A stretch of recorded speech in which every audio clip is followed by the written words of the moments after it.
Hyunwoo stood on the bridge of the human ship and watched the stars. His scales caught the light from the control panels.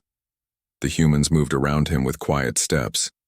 They always moved quietly, he noticed, not like his own people, who stomped and made noise to show their strength.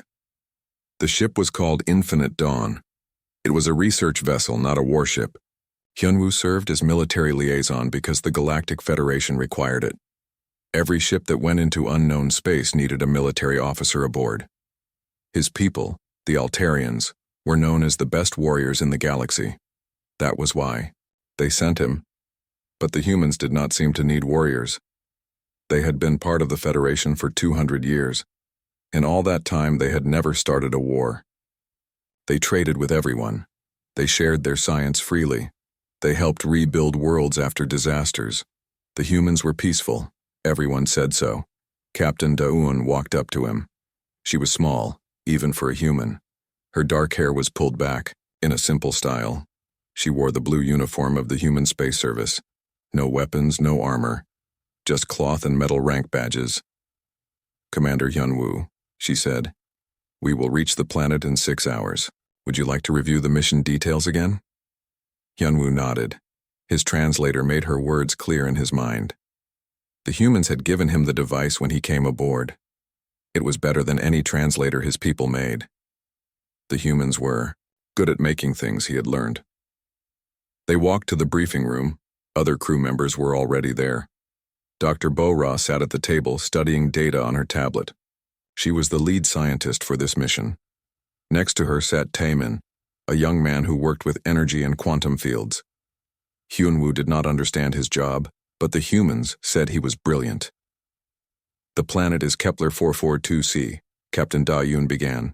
No life signs, no atmosphere we can breathe. But our long-range scans found something interesting."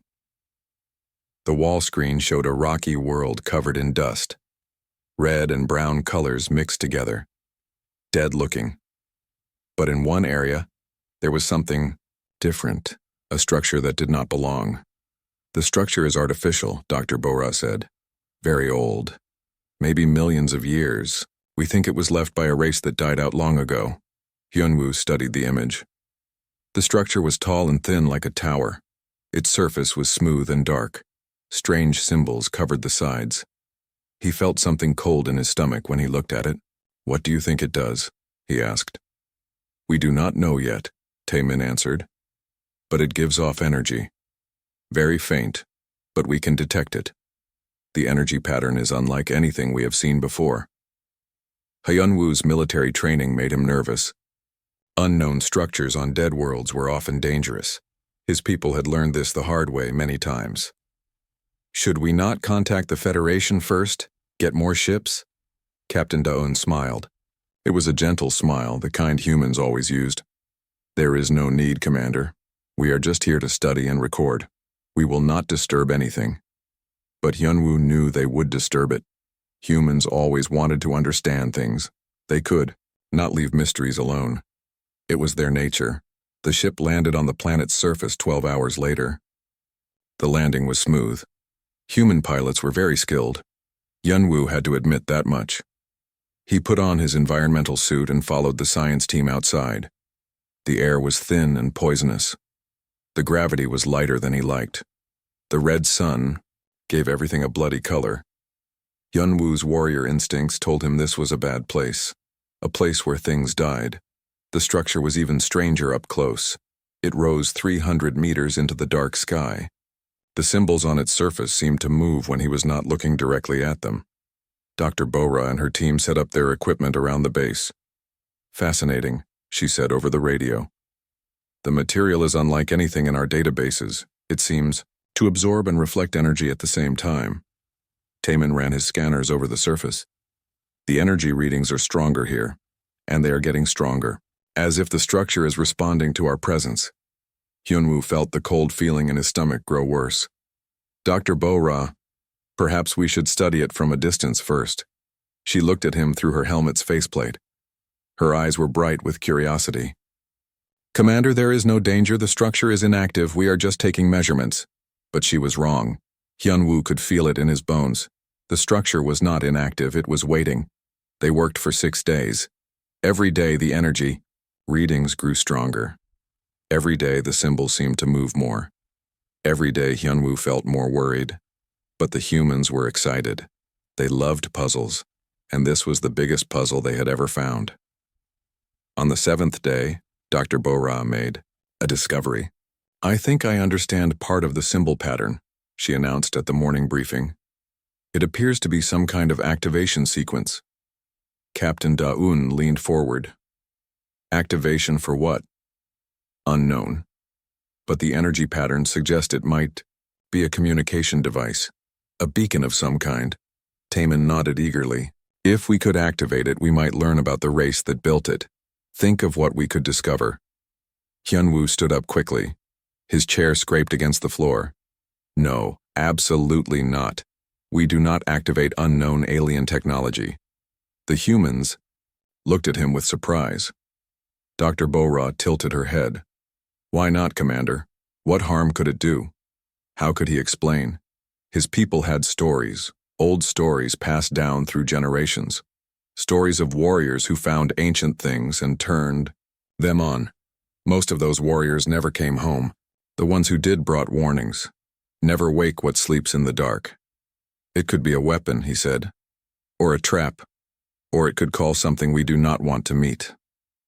Captain Da-un's smile was patient, like a teacher talking to a worried child. "Commander, our scans show no weapon systems, no traps. The structure is clearly very old and probably abandoned. The race that built it is likely extinct. Then why activate it at all?" "Because that is what we do," she said simply. "We learn. We discover. We expand the boundaries of knowledge. It is what makes us human." Hyunwoo tried one more time. "Captain, I strongly advise against this action. My military experience tells me this is dangerous." Dr. Bora spoke up. "Commander, I understand your concerns. But this could be the greatest archaeological discovery in galactic history. We cannot let fear stop us from learning." They voted. Only Hyunwoo voted against activation. The humans were united in their desire to solve the mystery. They would not be stopped by the worries of one alien warrior. The activation happened on the 8th day. Dr. Bora had worked out the sequence. Taemin had prepared the energy systems. Captain Da-un gave the final order. Hyunwoo watched from a safe distance as Dr. Bora touched the symbols in order. The structure began to glow. Soft at first, then brighter. The symbols moved faster now, flowing like liquid across the surface. "Energy output is increasing," Taemin reported. "Massive energy output. This thing has its own power source." The structure hummed. The sound was low and deep, felt more than heard. The ground under their feet vibrated. Dust fell from the structure's surface, revealing more symbols underneath. "It is working," Dr. Bora shouted. "The activation is successful." Light shot from the top of the structure. A beam of pure white light that pierced the sky and disappeared into space. The beam pulsed 3 times, then stopped. The structure went dark again. The humming stopped. "Did we just send a message?" Captain Da-un asked. Taemin checked his instruments. The energy pulse was directed toward Galactic Center.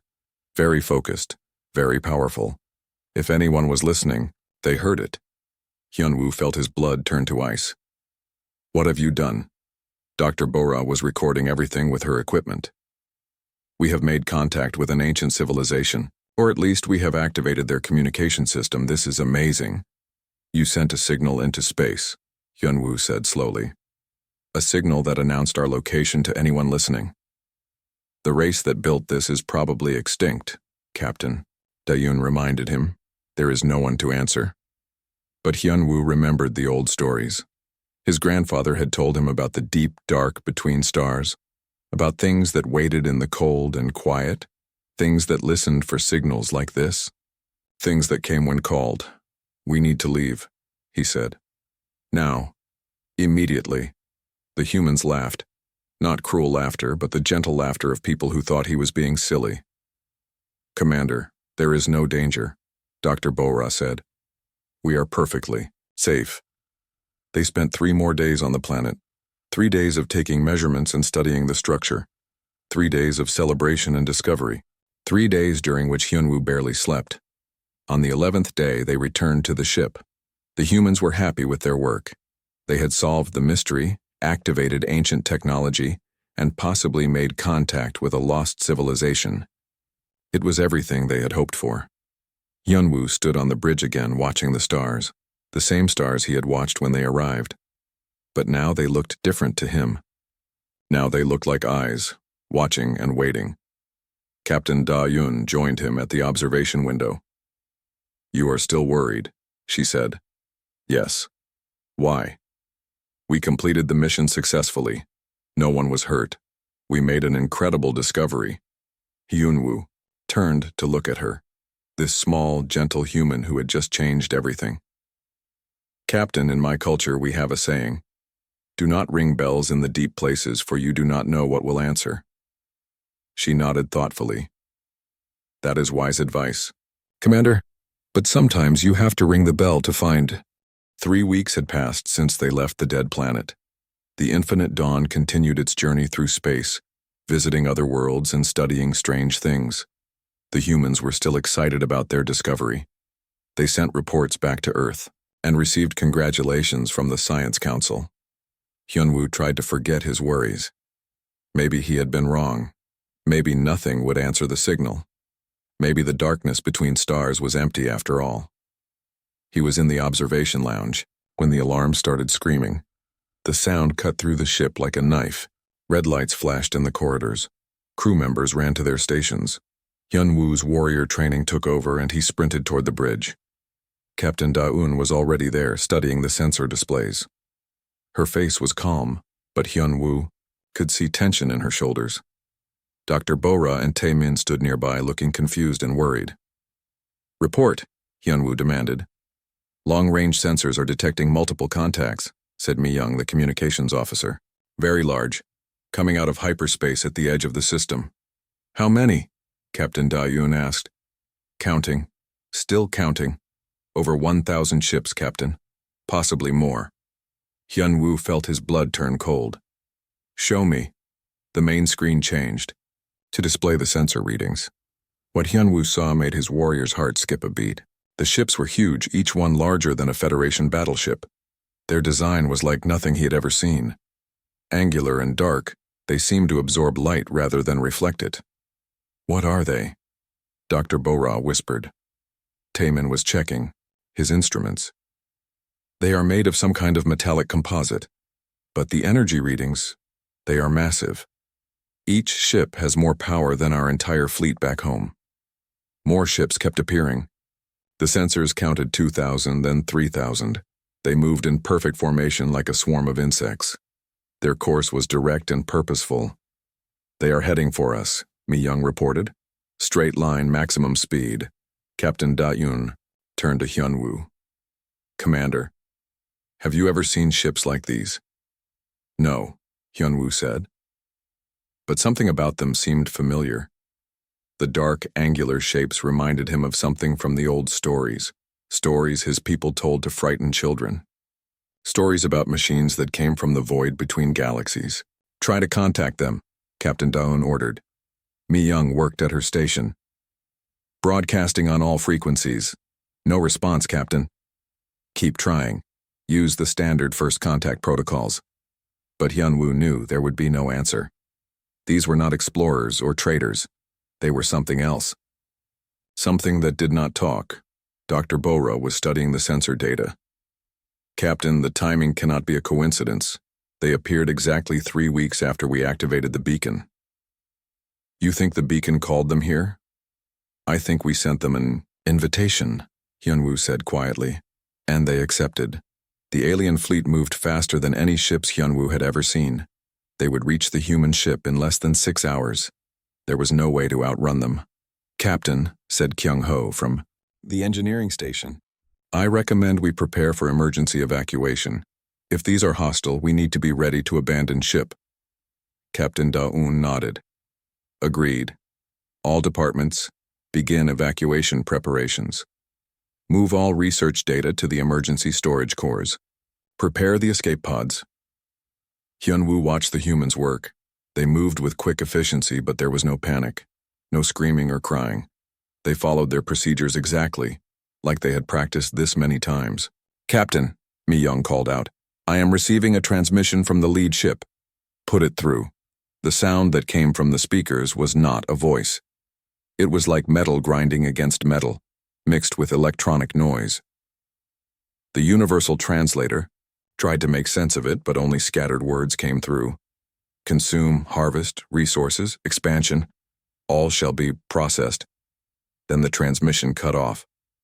Dr. Bora's face was pale. What did that mean? Hyunwoo knew exactly what it meant. His grandfather's stories came flooding back. Stories about the Devourers, machines that ate entire worlds and left nothing behind. Stories that were supposed to be myths. "It means they are not here to talk," he said. The alien fleet was 2 hours away when Captain Da-yoon made an announcement to the entire ship. "This is the captain. We are about to encounter an unknown alien force. All crew members must evacuate immediately. This is not a drill. Report to your assigned escape pods. Leave everything except essential data." Hyunwoo helped load the research information into the emergency storage cores. Years of scientific work compressed into small data cubes. The humans worked quickly but carefully, making sure nothing important was lost. "Why are you saving the research?" he asked Dr. Bora. "We might all die in the next few hours." She looked at him with serious eyes. "Because if we die, someone needs to know what we learned. Someone needs to know about the beacon. Someone needs to know what is coming." The escape pods launched just as the alien fleet reached visual range. From his pod's small window, Hyunwoo could see the enemy ships clearly for the first time. They were worse than the sensors had shown. The ships moved like living things, flowing and shifting. Their surfaces rippled like black water. "My God," whispered Captain Da-eun from the pilot seat. "What are they?" "Devourers," Hyunwoo said. "I thought they were just stories." The lead alien ship extended something like an arm toward the infinite dawn. The human ship tried to run, but it was too slow. The alien arm touched the hull, and immediately the ship began to change. Metal flowed like liquid. Parts of the ship disappeared, absorbed into the alien vessel. "They are eating it," Taemin said in horror. "They are literally eating our ship." Within minutes, the infinite dawn was gone, absorbed completely into the alien vessel, which had grown larger in the process. The aliens turned their attention to the escape pods. "They are scanning us," Mi-young reported from her instruments. But then something strange happened. Instead of capturing the pods, the aliens ignored them. The fleet moved on, heading deeper into the system, toward the inner planets where millions of people lived. "Why did they let us go?" Dr. Bora asked. Hyunwoo thought he knew. "Because we are not worth the energy. A few dozen people in small pods. They want bigger prizes." Captain Da-eun was working at the communications panel. "I am sending out a general warning to all Federation worlds. Emergency broadcast maximum priority." The message went out on all frequencies, warning of the alien fleet, describing what had happened to their ship, telling everyone to prepare for the worst. But Hyunwoo wondered if any preparation would be enough. The story said the Devourers had destroyed entire civilizations. They ate stars and left empty space behind. Nothing had ever stopped them. The escape pod's computer guided them toward the nearest inhabited world. It would take 3 days to reach safety, 3 days to wonder what they would find when they arrived. "Captain," Hyunwoo said, "in your message, you mentioned Protocol 7. What is that?" Captain Da-yoon looked at him for a long moment. Her gentle expression had changed. For the first time since he had known her, she looked dangerous. "Protocol 7 is what happens when humanity faces extinction," she said. "It is what we do when we have no choice left." "What does that mean?" "It means the peaceful humans you know are about to disappear, and something else is going to take their place." Hyunwoo felt a chill that had nothing to do with the cold of space. "What kind of something else?" "The kind that wins wars," she said simply. They received the first reports 12 hours later. The alien fleet had reached the colony world of New Geneva. The planet had a population of 8 million. The aliens had surrounded it completely, blocking all escape routes. Then the planet simply vanished. Not destroyed, not broken apart. Just gone. Where New Geneva had been, there was now empty space and a few scattered asteroids. Impossible, Taemin whispered. You cannot just make a planet disappear. But they had. The Devourers had somehow consumed an entire world, along with everyone on it. 8 million people gone in a matter of hours. More reports came in over the next day. The aliens were moving from system to system, consuming everything in their path. Planets, moons, space stations, even asteroids. They left nothing behind but empty space. The Federation military tried to stop them. The proud Altarian fleet, Hyun-Woo's own people, met the aliens in the Proxima system. The battle lasted 15 minutes. When it was over, 300 Altarian warships had been consumed and the enemy fleet had grown larger. They use what they consume to build more ships, Captain Da-un observed. Every battle makes them stronger. How do you fight something like that? Hyun-Woo asked. You do not fight it, she said. You prepare for war. What is the difference? Captain Da-un smiled, but it was not the gentle smile he remembered. This smile was sharp and cold, like a blade hidden in silk. Fighting is what soldiers do on battlefields. War is what entire civilizations do to survive. Fighting has rules. War has only one rule: win. The escape pod reached the Federation station at Alpha Centauri on the third day. The station was in chaos. Refugees from dozens of worlds crowded the docking bays. Emergency broadcasts filled the communication channels. Everyone was afraid, but not the humans. As soon as they docked, Captain Da-un was met by officers from the Human Defense Force. They spoke in quiet voices, using words Hyun-Woo did not recognize. Military terms, perhaps. Or code words. Commander Hyun-Woo, Captain Dai. 6 months had passed since the Devourers first appeared. Hyun-Woo stood in the command center of the Galactic Defense Alliance, watching the tactical display with growing horror. Red dots marked the positions of Devourer fleets. Each dot represented millions of consumed lives. The galaxy was burning. The proud Altarian Empire, his own people, had lost half their worlds. The ancient crystalline collective, with their energy shields that could stop any weapon, had been forced to abandon their home systems. Even the powerful ethereal councils, beings of pure thought who had ruled the galaxy for 10,000 years, were retreating to the galactic rim. But the humans were different. Sir, called out Jae-ho, a young human officer at the communications station. We are receiving a transmission from Admiral Subin. She is requesting your presence at the tactical briefing. Hyun-Woo nodded and made his way through the busy command center.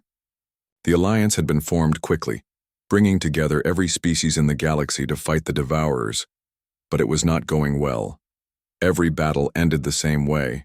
More worlds consumed, more fleets destroyed, more refugees fleeing toward the galactic edge. Admiral Subin was waiting in the briefing room. She was an older human woman with gray hair and sharp eyes. She wore the dark blue uniform of the Human Defense Force, with more rank badges than Hyun-Woo had ever seen on one person. Commander, she said, thank you for coming. I want to show you something. The holographic display showed the Tau Ceti system. 4 planets orbited a yellow star much like Earth's sun. The third planet, Tau Ceti Prime, had a population of 12 million. It was a mining world, rich in rare metals. The Devourers will reach this system in 18 hours, Admiral Subin said. My analysts predict they will consume the entire system within 1 day. Hyun-Woo studied the display. What is our response? Evacuation? No evacuation, no retreat, no surrender. Admiral, with respect, we cannot defend every world. The Devourers are too strong, too numerous. We must save who we can and regroup. Admiral Subin smiled. It was not a gentle smile like the ones he remembered from his time on the research ship. This smile was cold and calculating. Commander, you still do not understand what you are seeing. This is not a retreat, this is a war. She activated new controls on the display. The asteroid belt between Tau Ceti's second and third planets began to blink with status indicators. Hundreds of asteroids, each one marked with strange symbols. "What are those markings?" Hyun-woo asked. "Mining charges. Antimatter mining charges. Every asteroid in the belt has been prepared." Hyun-woo felt his scales stand up in shock. "Antimatter? That is incredibly dangerous. One mistake could destroy the entire system." "Yes," Admiral Subin agreed. "That is the point." Before he could ask more questions, an aide approached. "Admiral, the transport is ready. Commander Hyun-woo's clearance has been approved." "Clearance for what?" Hyun-woo asked.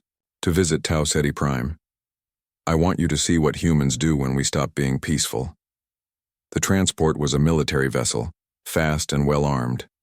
As they approached Tau Ceti Prime, Hyun-woo could see ships moving throughout the system. Not evacuation vessels, but cargo ships and industrial transporters. They were carrying something toward the asteroid belt. "What are they transporting?" he asked the pilot, a young human named Dong-suk. "Miners," Dong-suk replied. "Volunteers. They know what they are signing up for." The mining station orbited close to the asteroid belt. When they docked, Hyun-woo was surprised by what he found. The station was full of humans, but they were not soldiers. They were ordinary people. Families, workers, children. "Why are civilians here?" he asked Admiral Subin. "Because there are no civilians in this war," she replied. "There are only humans." They met with Namgil, the station supervisor. He was a big man with rough hands and a kind face. He looked like a farmer or factory worker, not a military commander. "Admiral," Namgil said, "everything is ready. We have volunteers for every asteroid in the belt. Good people, all of them."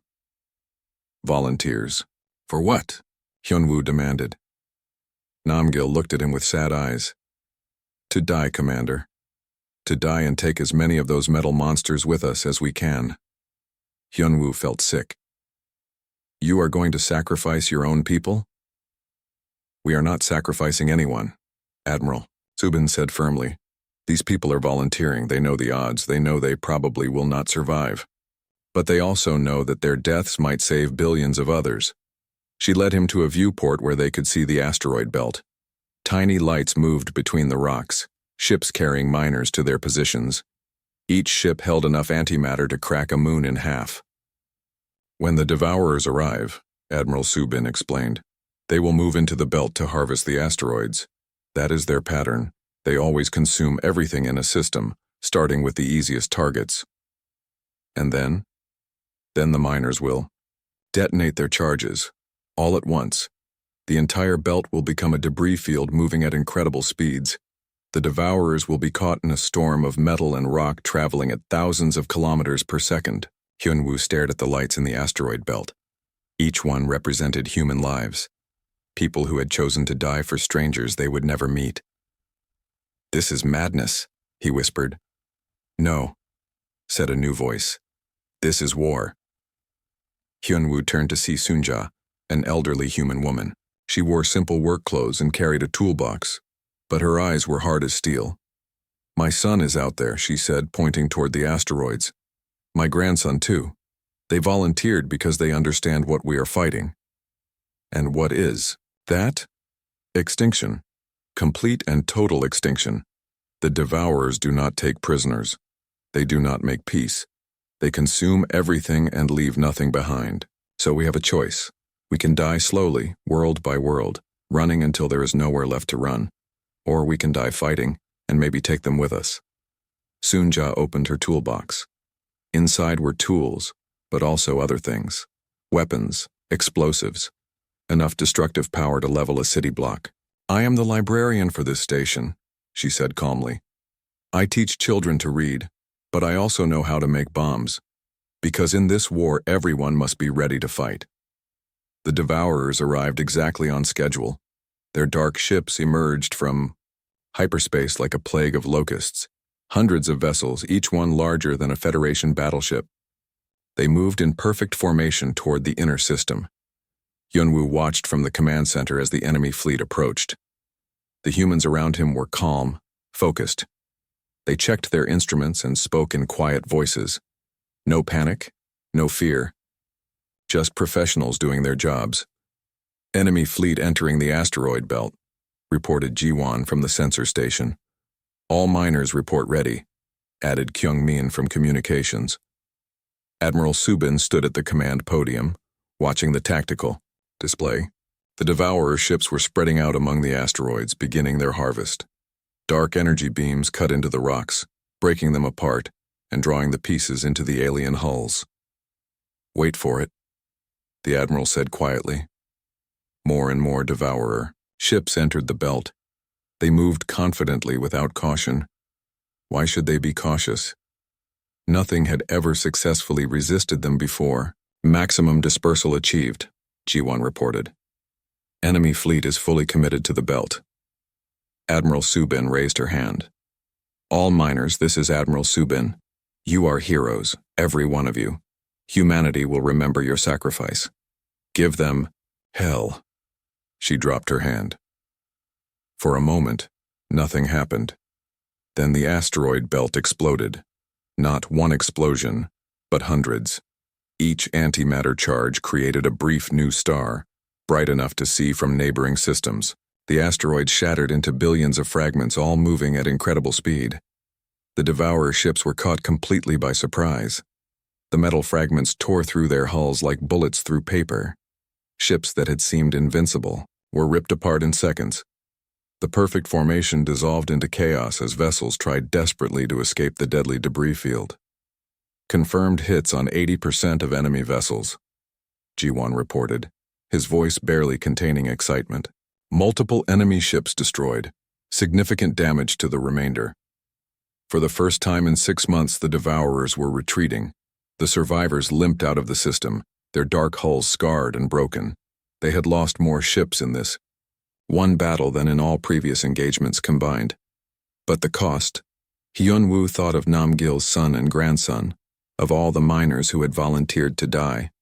Thousands of humans had sacrificed themselves to achieve this victory. Was it worth it? He asked Admiral Subin. She looked at him with those sharp eyes. "Ask me that question when this war is over, Commander. Ask me when we know if humanity survives." Reports came in over the following days. The Devourer advance had stopped for the first time since their arrival. They were regrouping, analyzing. What had happened? The galaxy had bought time, paid for with human blood. But more importantly, the galaxy had hope.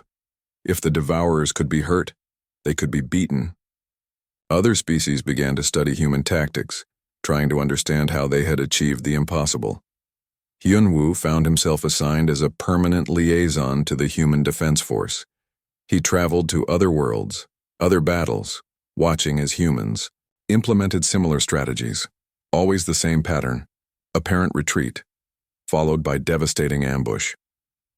On Rigel 7, human colonists collapsed an entire mountain range onto a Devourer landing force. The humans died in the Aval. The journey to Earth took 3 weeks. Hyun-woo had requested permission to visit the human homeworld as part of his duties with the Alliance. What he found there would change everything he thought he knew about humanity. The Sol system looked different from the last time he had seen it. More ships moved between the planets, but these were not the peaceful cargo vessels he remembered. These ships were military, though they tried to hide it. To untrained eyes, they might look like normal transports. But Hyun-woo's warrior training recognized the signs: reinforced hulls, hidden weapon ports, drive systems designed for quick acceleration. "Welcome to Earth, Commander," said Captain In-ho as their transport approached the planet. He was a young human officer with calm eyes and steady hands. "This is your first visit to our homeworld during wartime, correct?" "Yes. I visited once. Before, many years ago. For a trade conference." Captain In-ho smiled. "I think you will find things have changed since then." The Earth below looked peaceful from orbit. Blue oceans, white clouds, green continents. The same beautiful world that had given birth to humanity. But as they descended through the atmosphere, Hyun-woo began to notice differences. The cities looked normal at first glance, but there were too many ships landing and taking off. Too much industrial activity. And the people moved with a purpose that had not been there before. They landed at Geneva Spaceport, where Hyunwoo was met by General Jin Soo of the Human Defense Force. The general was an older man with silver hair and scars on his hands. He wore a simple uniform with few decorations, but everyone around him moved with quick obedience. "Commander Hyunwoo," General Jin Soo said, "I am honored to meet the warrior who has fought beside our forces for so long. I hope your visit will help you understand what we are fighting for." They traveled by ground car through the city. Geneva looked much as Hyunwoo remembered, but something felt different. The people on the streets moved with military precision. Construction crews worked on buildings that looked civilian, but had the proportions of bunkers. Children played in parks that had too many exits and too much open space for clear fields of fire. "General," Hyunwoo said carefully, "how long have you been preparing for this war?" "Which war, Commander?" "The war against the Devourers." "General." Jinsu was quiet for a moment.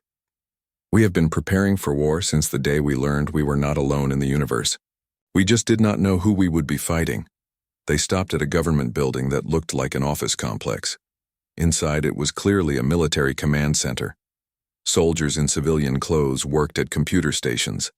Maps of the galaxy covered the walls, marked with symbols that Hyunwoo did not recognize. "This is the Strategic Planning Division," General Jin Soo explained. "They have been working on contingency plans for 200 years. Contingency plans for what? For every possible threat humanity might face. Alien invasion, galactic war, resource depletion, extinction events. We plan for everything." A young woman approached them. She wore a simple dress, but her eyes were sharp and calculating. "General, the commander's security clearance has been approved. Dr. Ye Jin is ready for the briefing." They descended several levels underground. The building was much larger below ground than above.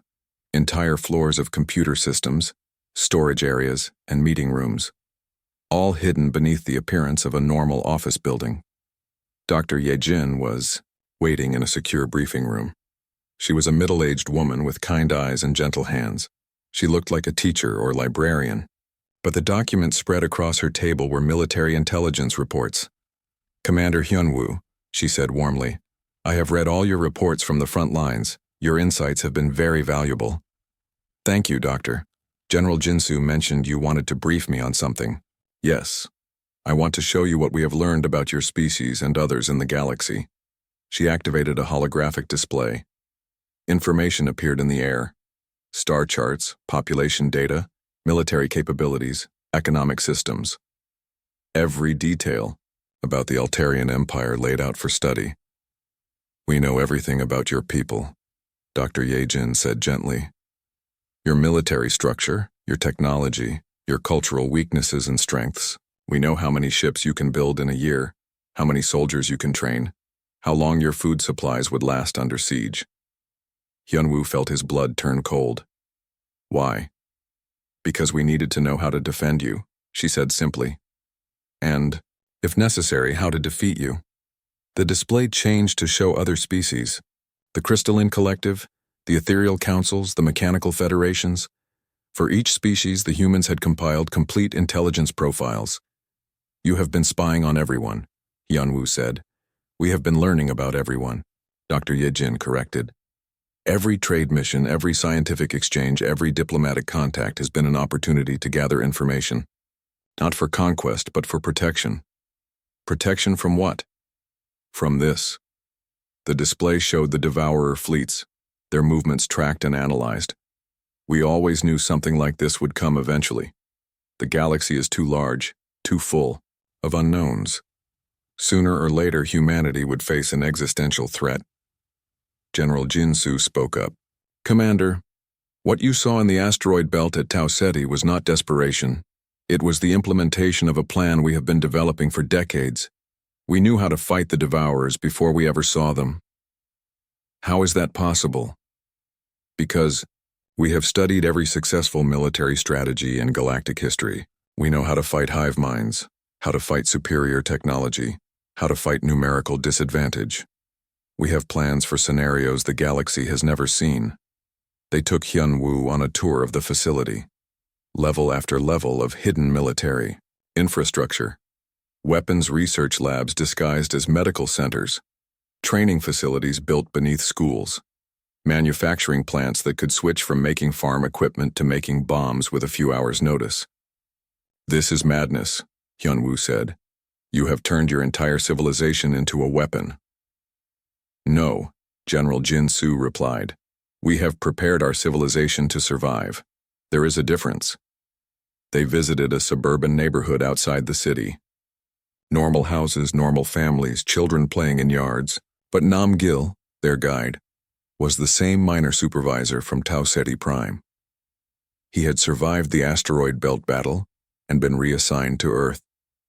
"This is my home," Nam Gil said, showing them a comfortable house with a garden. "I have lived here for 20 years. I grow vegetables and fix my neighbors' cars." He led them to his garage. It looked normal from the outside, but inside was a workshop that could produce military equipment. Weapons, explosives, communication gear. Everything needed to outfit a resistance cell. "Every neighborhood has someone like me," Namgil explained. "Someone who knows how to make things, fix things, fight things. We are farmers and teachers and shopkeepers, but we are also soldiers when we need to be." Hyunwoo met Sunja again, the elderly librarian from the mining station. She was working at a school teaching children to read, but the books they studied included military tactics and survival skills, mixed in with history and literature. "Why are you teaching warfare to children?" he asked. "Because children grow up," she replied. "And when they do, they need to know how to protect themselves and others. Every human child learns to fight, just like they learn to read and count." "But they are just children," Sunja smiled sadly. "Commander, in a war for survival there are no children. There are only future soldiers." That evening they took Hyunwoo to meet President Haiwan at the government complex. She was a small woman with gray hair and tired eyes. She looked like someone's grandmother, not the leader of a species at war. "Commander," she said, "I hope your visit has been educational." "Disturbing," Hyunwoo replied honestly. "Your entire society is organized for war." "Our entire society is organized for survival," President Haiwan corrected. "War is just one aspect of survival." They sat in her office, which looked like any politician's workspace. Family photos, awards, books on policy and economics. But Hyunwoo noticed the hidden details: reinforced walls, emergency communication systems, weapons, hidden in decorative cases. "Commander, I want to tell you something that might help you understand," President Haiwan said. "Humanity spent most of its history at war. We fought each other for resources, territory, ideology, religion. We became very good at killing. And then you joined the Federation and became peaceful. No, we learned to hide what we are. We learned to smile and trade and cooperate, but we never stopped being warriors. We just pointed our warrior instincts in a different direction." "What direction?" "Toward preparation. Instead of fighting each other, we prepared to fight anyone who might threaten our survival. We turned our talent for war into a talent for readiness." She showed him classified reports from across human space. Every human colony was built with military considerations. Every trade route was planned to support rapid troop movement. Every scientific research station could be converted to a weapons facility. "The research ship you served on," President Haiwan said, "the Infinite Dawn. Do you think it was really just a science vessel?" Hyunwoo thought about Captain Dawn and her crew, their calm efficiency, their quick adaptation to crisis, their mysterious Protocol 7. "No," he said quietly. "It was not. Every human ship has military capabilities, Commander." 18 months after the first Devourer attack, Hyunwoo stood on the bridge of the human battleship Eternal Victory and watched the final preparations for war. The ship was massive, larger than anything the Federation had ever built. But what disturbed him most was how quickly it had appeared. The humans had built a fleet of these ships in secret, hidden across the galaxy. "Final fleet reports coming in," announced Commander Wansik from the communications station. "All task forces are in position." Admiral So-young studied the tactical display. She was younger than most human commanders Hyunwoo had met. but her eyes held the same cold calculation he had learned to recognize in all of them. Enemy strength? She asked. Approximately 8,000 ships, Admiral. The largest devourer fleet we have ever seen. They are moving directly toward Earth. Good, Admiral So-Young said. Everything is going according to plan. Hyun-Woo watched the display with growing unease. The devourer fleet was enormous, but the human response seemed inadequate. Only a few hundred ships were visible on the sensors. After everything he had seen, after all the preparations, was this really humanity's final gambit? Admiral, he said carefully. Your fleet seems smaller than expected. She smiled, that cold human smile. Commander, you are only seeing the ships we want you to see. The rest are elsewhere. The devourer fleet had been advancing toward Earth for 3 months. They had consumed every human colony in their path, growing stronger with each victory. The galaxy watched in horror as humanity's outer defenses fell one by one. Many species began to evacuate their own worlds, expecting total defeat. But Hyun-Woo had learned not to trust appearances where humans were concerned. Admiral, may I ask about the civilian evacuations from Earth? What evacuations? Admiral So-Young asked. The population of Earth. Surely you are moving them to safety? Commander, there are 12 billion humans on Earth. Where exactly would we move them? The answer chilled him. The humans were not evacuating their homeworld. They were turning it into a fortress, with their entire population as the garrison. Engineer Changmin approached the command station. Admiral, Project Prometheus is ready for final implementation. All charges are placed and armed. Prometheus? Hyun-Woo asked. You will see, Admiral So-Young said. When the time comes. The battle began.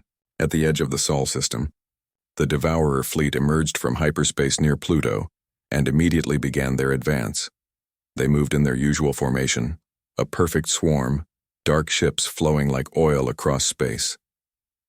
First contact with enemy forces, reported Won-Sik.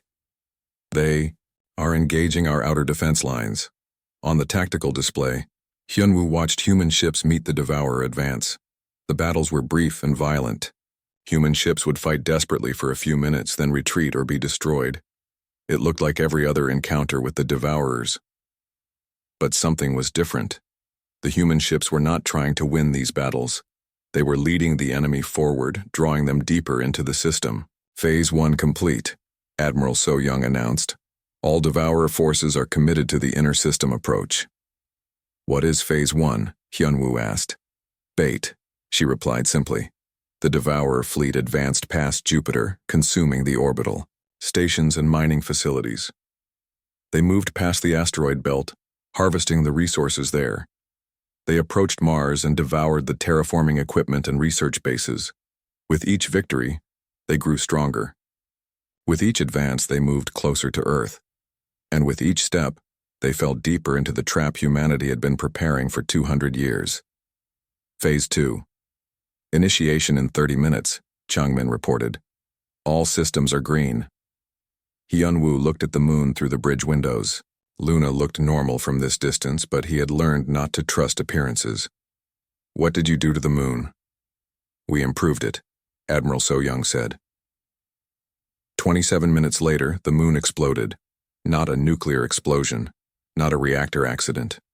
The entire moon came apart in a carefully controlled detonation that sent billions of tons of rock and metal flying toward the approaching Devourer fleet at incredible speeds. Project Prometheus successful, Changmin reported calmly, as if he had not just destroyed a celestial body. Kinetic bombardment is on target. The Devourer fleet was caught completely off guard. Chunks of the moon, each one the size of a city, slammed into their ships at orbital velocity. The perfect formation dissolved into chaos as vessels tried desperately to avoid the debris storm. Hundreds of Devourer ships were destroyed in the first few minutes.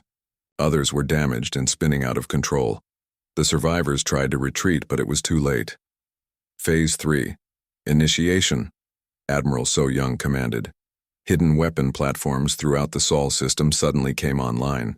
Asteroids opened, up to reveal massive guns. Space stations dropped their camouflage and began firing. The cargo ships that had been moving through the system revealed themselves as warships and joined the attack. Hidden fleet emergence in 5 and 4, 3, 2, 1, mark. Space around Earth filled with human ships, thousands of them, emerging from behind planets, rising from within the debris field, dropping out of hyperspace in perfect coordination. The small visible fleet had been a deception. The real human navy was 10 times larger than anyone had suspected. The Devourers found themselves surrounded and outgunned for the first time in their existence. They tried to fight back, but their formation was broken and their ships were damaged. The humans attacked from all directions with weapons specifically designed to pierce Devourer armor. Enemy flagship identified, Wansik reported. It appears to be coordinating the retreat. Eliminate it, Admiral So Young ordered. Commander Wansik nodded and activated his fighter squadrons. Hyunwoo watched in amazement as thousands of small, human ships dove toward the massive Devourer command vessel. They moved like a swarm of angry insects, each one piloted by a volunteer who knew they probably would not survive. The fighters crashed into the enemy ship in waves, their impacts precisely timed to collapse its defenses. Within minutes, the enormous vessel was breaking apart. With their command ship destroyed, the remaining Devourer forces lost coordination entirely. Mop-up operations commencing, Admiral So Young announced. All enemy vessels to be eliminated. No survivors. The battle continued for 6 hours. When it ended, the Devourer fleet was completely destroyed. Not one enemy ship escaped. The threat that had consumed half the galaxy was finally ended. But the cost? Hyunwoo watched the casualty reports come in. Millions of humans had died. In the battle, the moon was gone forever. Earth's sky would never look the same. Was it worth it? He asked Admiral So Young. Ask me in 100 years, she replied.